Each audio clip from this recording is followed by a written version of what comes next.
রাত 11:45। স্টেশন প্রায় ফাঁকা। শেষ লোকাল ট্রেনটা ধীরে ধীরে স্টেশনে ঢুকলো। অর্ণব উঠে বসলো একেবারে শেষ কামরায়। অদ্ভুত ব্যাপার, কামরাটা পুরো ফাঁকা। মাত্র একজন বৃদ্ধ লোক বসে আছে, যার পরনে একটি সাদা ধুতি, কালো কোট আর হাতে একটি পুরনো ঘড়ি। বৃদ্ধ হঠাৎ অর্ণবকে বললেন, বাছা, তুমি পরের স্টেশনে নেমে যাও। অর্ণব বলল, কেন? তিনি বললেন, আজ শেষ স্টেশন পর্যন্ত তুমি যেও না।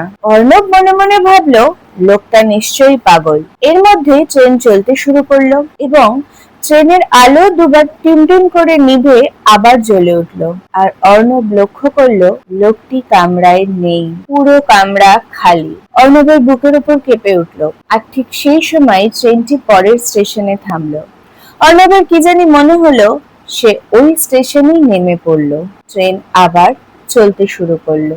মাত্র 1 মিনিট পরেই একটা বিকট শব্দ। ট্রেনটি শেষ কামরার কাছে লাইনচ্যুত হয়ে একটা দুর্ঘটনার কবলে পড়েছে।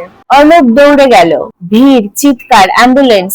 আর ঠিক সেই সময় অর্ণবের চোখে পড়ল একটা ছবি। হঠাৎ স্টেশনের দেওয়ালে ঝোলানো একটা পুরনো ছবিতে অর্ণবের চোখ আটকে গেল। স্টেশন মাস্টার অমরেশ ঘোষ 1998 সালে শেষ ট্রেনের দুর্ঘটনায় বহু যাত্রীর প্রাণ বাঁচাতে গিয়ে তিনি নিজে মৃত্যুবরণ করেন। অর্ণব তো অবাক, কারণ ছবির মানুষটা ছিল ঠিক সেই বৃদ্ধ লোক। অর্ণব নিঃশব্দে নিজের হাত ঘড়ির দিকে তাকালো। ঘড়িটি ঠিক 11:45-এ থেমে রয়েছে।